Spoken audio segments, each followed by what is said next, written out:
திருச்சியில் சீன நூடுல்ஸ் சாப்பிட்டு சிறுமி உயிரிழந்த விவகாரத்தில் நடவடிக்கை எடுக்கப்பட்டு வருவதாக மக்கள் நல்வாழ்வுத்துறை அமைச்சர் மா சுப்பிரமணியன் தெரிவித்துள்ளார்.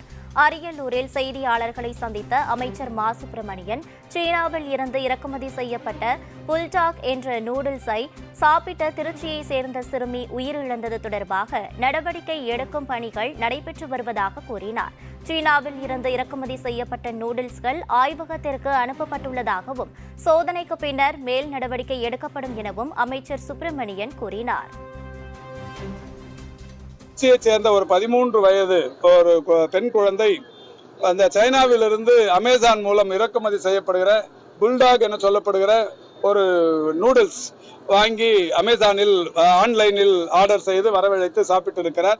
ஒரு புல்டாக் நூடுல்ஸும் ஒரு கோக்கும் சாப்பிட்ட போது உயிரிழந்திருக்கிறார். சீனாவிலிருந்து இறக்குமதி செய்யப்பட்டு ஸ்டாக் வைத்திருக்கிற ஒரு கோடோனில் ஆய்வு செய்த போது 800 கிலோ இது போன்ற புல்டாக் நூடுல்ஸ் என்பது இருந்தது கண்டறியப்பட்டது. அவற்றை ஆராய்ந்த போது அது எல்லாமே எக்ஸ்பைரி ஆகியிருந்தது.